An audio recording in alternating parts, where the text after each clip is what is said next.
Lorsque j'étais encore au lycée, dans mes 16 ans, je revenais de la province pour continuer mes études à Kinshasa, qui est la capitale de mon pays. J'avais déjà l'habitude, depuis mes 5 ans, de venir souvent passer mes vacances, mais cette fois-là, c'était pour, et bon, je peux dire, pour ne plus jamais rentrer. Oui, bien sûr, rentrer peut-être pour passer les vacances, les détentes, etc.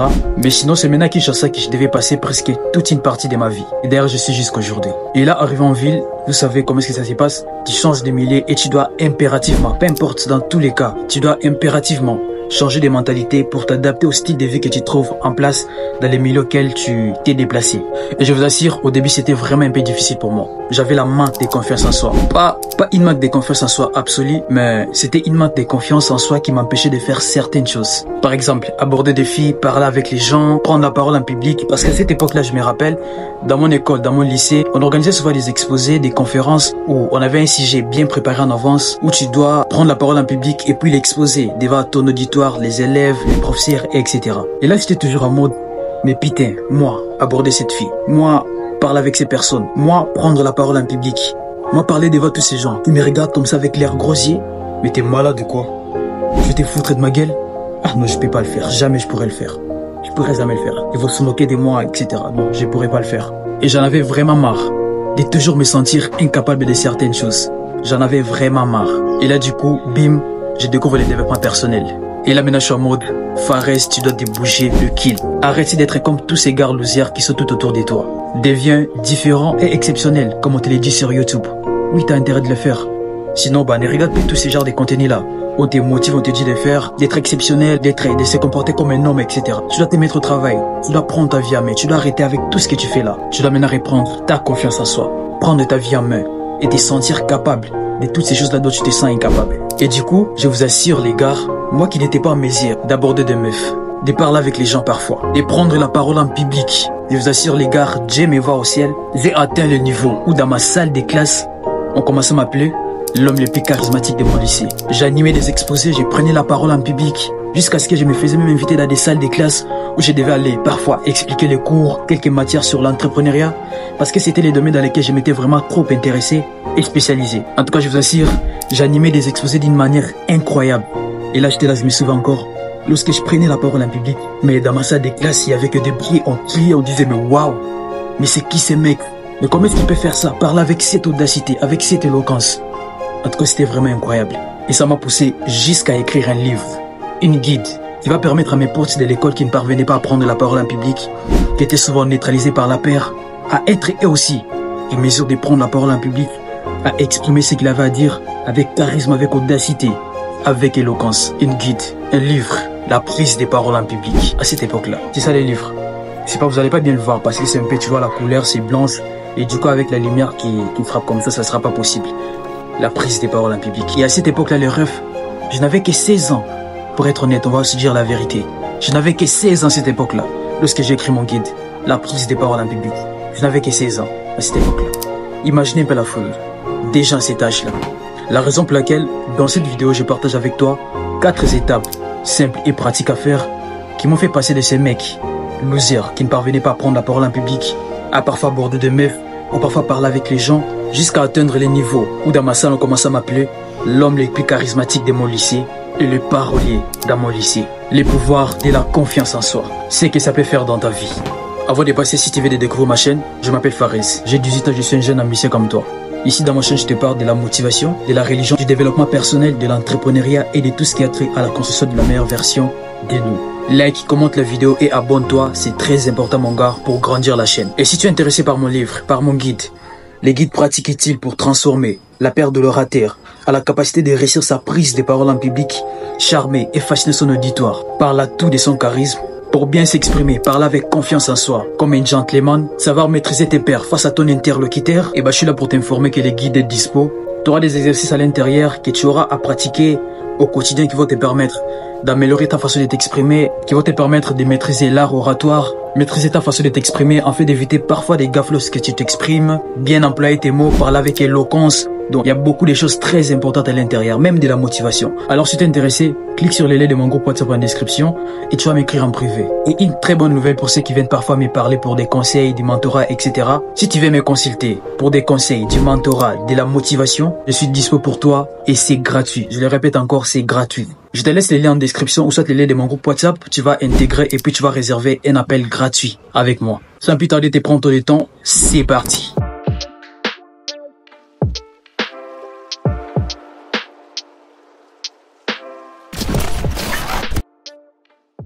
Il y a une citation qui dit, d'ailleurs je ne sais pas si c'est une citation, un proverbe ou soit une phrase, d'ailleurs on s'en fout, qui dit, pour mieux sauter, il faut parfois savoir comment tu peux reculer d'abord, faire un pas en arrière pour prendre de l'allure en fait de sauter. Alors, premièrement, si tu veux augmenter ta confiance en soi à un certain niveau, la première des choses très importantes à faire est que tu dois d'abord commencer par reprogrammer ton esprit. C'est très important les rêves. Tu dois faire comme si que tu recommençais tout à zéro. Parce que moi j'ai l'habitude, personnellement, j'aime calculer la confiance en soi sur base des pourcentages, des 0 à 100%. Et à un certain niveau, lorsque tu as la manque de confiance en soi, maintenant tu as un niveau plus inférieur à 0. Donc par exemple, tu peux être à moins 80%, moins 90, etc. Tu as la manque de confiance en soi. Au lieu d'avoir cette incertitude à l'intérieur de toi de dire que non, je peux pas le faire, etc. Tu t'es déjà habitué à le dire. Là, du coup, tu reprogrammes ton esprit et tu t'accordes une chance. Et dire que non, je peux encore avoir cet espoir. Dire que je peux encore faire la chose que je me sens incapable de le faire. Tu te dis que je vais pas encore le faire. Tu te dis qu'à l'intérieur de moi, il y a encore un guerrier qui dort, il y a encore de la force qui n'est pas encore épuisée. Et tu vois, en fait, tout se passe ici dans la tête. Parce que pour être honnêtement, cette époque-là, lorsque je manquais encore la confiance en soi, en tout cas, j'avais vraiment de l'incertitude parfois, je peux dire qu'elle était vraiment totale. Alors pour que je puisse vraiment essayer de m'adapter, de comprendre ce que je devais faire, en fait que je puisse maintenant avoir la confiance en moi et dire que je suis capable de faire cette chose, j'ai commencé par reprogrammer mon état d'esprit. À cette époque-là, je me disais que non, j'étais déjà incapable de le faire, je pouvais pas le faire parce que j'avais des imperfections à l'intérieur de moi. Alors, je devais d'abord commencer par anéantir cet état d'esprit, en fait que je puisse construire quelque chose de nouvel à l'intérieur de moi. La raison pour laquelle c'est très important de commencer par reprogrammer ton esprit. Tu dois d'abord reculer pour mieux sauter. N'oublie jamais cette phrase. Je sais pas si c'est une citation, une phrase, etc. On s'en fout. Alors, la deuxième des choses très importante que moi, en tout cas, j'aime beaucoup cette étape. En fait, l'étape consiste à se lancer quotidiennement des défis à relever. C'est ce qui va aussi te permettre d'augmenter ta confiance en soi à un certain niveau. Chaque dimanche soir, j'étais là avec mon cahier dans ma chambre, là dans les noirs, puis je me disais, Fares, tu as toute une semaine devant toi. Qu'est-ce que tu vas maintenant devoir faire qui va te permettre d'atteindre cet objectif d'avoir confiance en soi? J'étais là avec un stylo et je me disais du coup, Fares, au cours de cette semaine, tu vas devoir aborder des personnes, des meufs, des filles, etc. Au lycée, sur la route, on s'en fout. Tu dois juste mal le faire. Deuxièmement, pendant la semaine, tu vas faire 5 séances de sport. Aller à la salle, tu vas soulever des poids, etc. Tu dois les faire. Alors, je me lance encore un défi, je me dis que Fares, au cours de la semaine, tu dois économiser de l'argent, ok? Et tu te lances encore un défi, je me dis que Fares, au cours de cette semaine, tu dois lire un livre 4 fois pendant la semaine. Et là, tu te dis encore que Fares, au cours de cette semaine, je vais par exemple aller à l'église 3 fois. Et là, du coup, vu que tu n'as pas vraiment confiance en soi, ton esprit va avoir tendance, tu vois, à te minimiser, à te critiquer, etc. Tout se passe ici dans l'esprit. La raison pour laquelle je vous ai dit que c'est très important que tu puisses d'abord, premièrement, commencer par reprogrammer ton état d'esprit. Alors, ce que tu vas maintenant devoir faire est que tu vas prendre ces défis-là en compte. Comme je vais te l'expliquer, tu dois l'écrire sur un papier, sur un cahier, etc. Pour que tu puisses faire comprendre à ton esprit que non, c'est du sérieux, c'est que tu comptes faire. Et là, du coup, ton esprit va commencer à dire, mais arrête, je n'ai pas confiance en soi, mais comment est-ce que tu es sûr de le faire? Là, toi, maintenant, tu vas lui dire que non, frère, accorde-moi juste une chance. Si je ne le fais pas, alors je vais lâcher prise. Du coup, tu vas gagner les paris. Et là, maintenant, du coup, ce qui va le plus te motiver, c'est juste le fait que tu vas te dire que non, si j'ai fait passer que j'ai comme défi à relever, là, du coup, mon esprit va avoir raison. Il va dire que non, j'avais raison de ne pas croire en toi, j'avais raison de ne pas croire que tu avais la possibilité de relever ces défis que tu t'es lancé, etc. Et là, maintenant, tu seras plus motivé à l'idée et relever ces défis, en fait que tu puisses faire taire cette voix-là à l'intérieur de toi qui te dit que tu seras pas en mesure de les faire. Ok? Et du coup, cours de la semaine, après que j'ai m'étais tracé des objectifs à faire, des défis à relever, etc., on passe les lundis, les mardis, les mercredis, les vendredis, etc. Et là, je sens encore les dimanches prochains, là, dans ma chambre, les soirs, dans les noirs, etc. J'ai mon papier. Là, maintenant, je suis en train de penser, Fares. J'ai calculé maintenant tous les objectifs que je m'étais tracés au cours de la semaine. Qu'est-ce que j'ai accompli et qu'est-ce que j'ai pas accompli. Et du coup, je me rends compte que non, aborder les meufs, je l'ai fait. Aller à l'église, je l'ai fait. Faire les séances de sport, je l'ai fait. Économiser de l'argent, je l'ai fait. Essaye d'imaginer cette sensation que j'avais à l'intérieur de moi. À chaque fois que j'étais en mesure d'atteindre les défis que je m'étais lancés. Faire comprendre à mon esprit que j'étais inarrêtable. Et là, du coup, essaye d'imaginer qu'est-ce que mon esprit va encore dire à l'intérieur de moi. Me dire que j'étais pas en mesure. Il va dire que ouais, mais qu'en tout cas, tu l'as fait. Tu as la capacité de faire encore d'autres choses de plus. Et imagine maintenant, chaque semaine, c'était devenu une habitude. D'ailleurs, j'ai cette habitude jusqu'aujourd'hui. Chaque soir, Chaque début de la semaine, j'essaie un peu de visualiser ma semaine, ma journée, etc. Je sais que non, pendant la journée, j'ai cet objectif que je dois atteindre. J'ai ces priorités que je dois d'abord faire en premier. J'ai ça que je dois mettre en place. J'ai cette action que je dois faire, etc. Et à chaque fois, lorsque je suis encore le soir, une fois la journée passée, je suis là avec mon cahier en train de vérifier qu'est-ce que j'ai fait, qu'est-ce que je n'ai pas fait. Et je vois que non, la totalité des choses, je les ai fait. Même si c'est pas à 100%, mais l'effet justement de faire 60 à 50%, c'est déjà, en tout cas, ça compte beaucoup. Ça, petit à petit, ça commence à augmenter ta confiance en soi. Et c'est cette action que j'avais compris que j'ai pu mettre en place.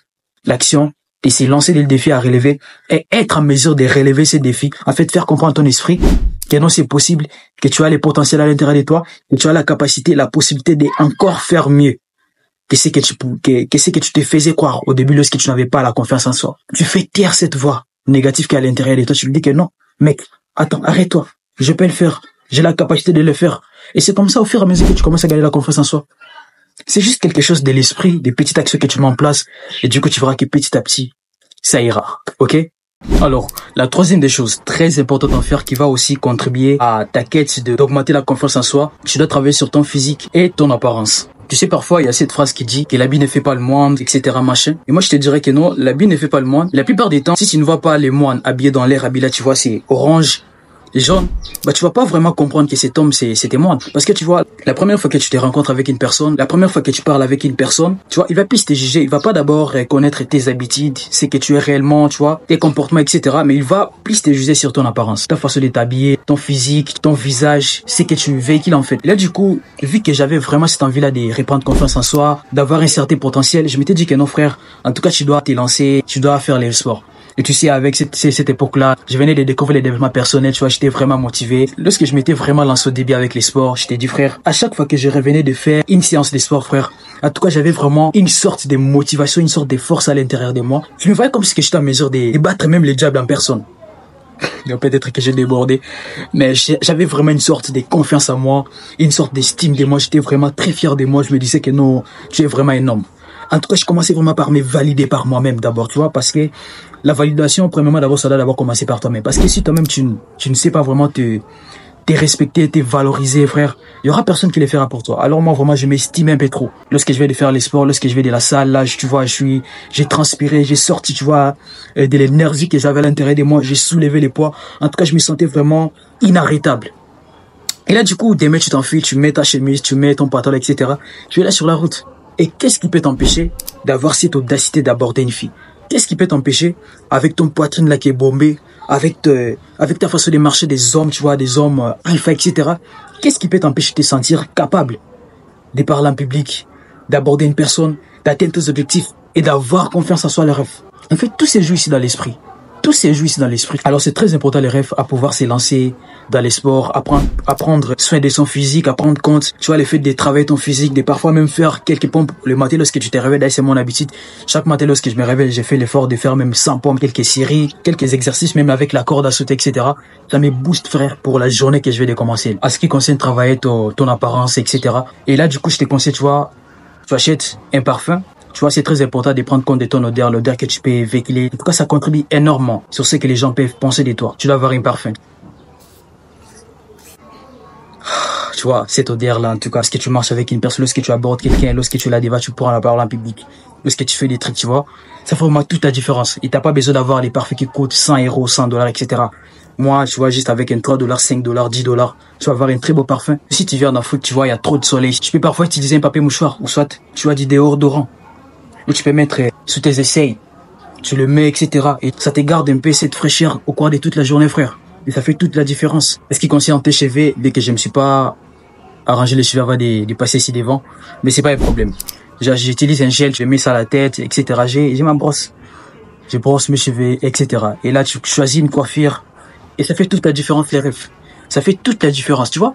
Tous ces petits trucs, lorsque tu ne prends pas ça en compte, tu as tendance que non, c'est négligé, tu vois, c'est pas important. Mais or que ça joue sur ta personne, que tu véhicules lorsqu'on est en présence de toi, lorsqu'on est devant toi, rêve. L'odeur que tu peux véhiculer, ton aisance physique, ta confiance en soi, ton estime de soi, ça joue un rôle très important que tu peux parfois ignorer. Les rêves, la raison pour laquelle tu dois prendre tout ça en compte. On va pas se mentir. Donc c'est très important les rêves, ok? Et les frérots, la quatrième des choses très importantes qui va venir booster ta confiance en soi, en fait, c'est travailler ton vocabulaire, ton expression, ton art oratoire, etc. Je t'assure, c'est quelque chose de très important que tu dois pas vraiment ignorer, que tu dois vraiment prendre en compte. Ton expression, ta manière de t'exprimer, de parler, etc. Si parfois tu peux être là, tu parles avec une personne, tu parles trop, mais pourtant tu n'as rien dit. On n'a pas compris ce que tu as dit. Tu as juste parlé, mais tu t'es pas fait comprendre. La raison pour laquelle mon rêve, c'est très important de travailler ta façon de parler, ton expression, tu vois, avoir parfois des exercices, des routines que tu fais au quotidien chez toi, les soirs, etc. pour améliorer la façon de t'exprimer. En fait, que lorsque tu seras là devant des personnes, lorsque tu seras en train d'aborder quelqu'un, que tu puisses être là, tu cherches des mots à parler, mais ça vient automatiquement chez toi parce que tu as déjà habitué ton esprit, ta bouche, tu vois, à bien t'organiser lorsque tu t'exprimes, à sortir des mots justes qui conviennent vraiment avec la situation dans laquelle tu te trouves, etc. Ton expression, ça joue un rôle hyper important. Supposons que tu abordes une meuf. Et du coup, tu es là, tu abordes la meuf, tu es là en train de bégayer, tu parles, c'est comme si que tu parles d'abord, ta voix, ça se fait pas entendre. Tu parles et du coup, tu regardes même pas la personne. Comment est-ce qu'il va te juger la personne? Il va déjà te prendre pour quelqu'un qui est un loser, pour quelqu'un qui est un taré. Du coup, il va vraiment te rejeter. Parce que tu sais, tu peux parler avec une personne et du coup, la personne peut tout oublier de ce que tu vas parler avec elle. Mais je t'assure une chose, la personne ne va jamais oublier les émotions que tu l'as fait ressentir lorsqu'il était en train de parler avec toi. Jamais il va oublier ça. La raison pour laquelle c'est très important de prendre son art oratoire, sa façon de s'exprimer au sérieux. Travailler sur ça, en fait d'avoir un maximum de mots que tu peux commencer à employer, un maximum de vocabulaire employé lorsque tu parles avec la personne, employé lorsque tu abordes des gens, employé lorsque tu parles devant un groupe de personnes, lorsque par exemple, tu vends ton produit. C'est vraiment très important les rêves. Alors, tu l'as compris. Et si tu es intéressé, comme je te l'avais dit au début de la vidéo, je te présente ici, tu vois, mon guide qui t'apprend à comment tu peux prendre ta parole en public, à comment tu peux parler avec ta charisme, comment tu peux maîtriser la peur du regard des autres, la peur d'échouer. Tu te dis que non, les gens, ils vont se moquer de moi, je vais pas bien m'exprimer, j'ai des imperfections, etc. Mais lorsque tu auras ces livres, tu as toute la motivation à l'intérieur, les exercices parfois que tu dois faire pour avoir cette capacité de regarder la personne dans les yeux lorsque tu parles avec elle, etc. Donc ça va vraiment t'aider, c'est une guide hyper importante, en tout cas qui va vraiment beaucoup t'apporter, qui va vraiment même changer ton mindset. En fait que lorsque tu parles avec des personnes, tu parles avec l'aisance, tu parles avec du charisme, tu parles vraiment avec ces styles de personnes qui est vraiment inspirant, qui n'a pas honte, qui manque de confiance en soi, etc. Alors tu as compris, la quatrième des choses très importante à faire pour augmenter ta confiance en soi, c'est de travailler ton vocabulaire, ta façon de t'exprimer, ta façon de parler lorsque tu es devant le monde, devant les gens, lorsque tu abordes même une personne, etc. C'est vraiment très important les rêves. La cinquième et la dernière des choses très importantes, si tu fais pas attention, ça peut vraiment détruire ta confiance en soi. C'est juste le fait que tu dois avoir cet état d'esprit de te dire, de comprendre en fait les systèmes. Tu sais, lorsqu'on peut pas changer certaines choses à l'intérieur de nous, lorsqu'on peut pas être à mesure de maîtriser par exemple certaines choses chez nous, on doit juste apprendre à accepter le fait que non, c'est pas possible de les changer, c'est pas possible de les maîtriser et de se concentrer sur autre chose. Et là, je reviens du coup sur cette citation de Marc Aurèle qui dit que la force me soit donnée de supporter les choses que je ne peux pas changer et le courage de changer ce qui peut être changé, c'est que je me sens à mesure de changer dans ma vie. Et aussi, la sagesse de distinguer l'un de l'autre. C'est très important les rêves, cette citation. Tu sais, parfois dans la vie, on a souvent tendance à se compliquer trop des choses.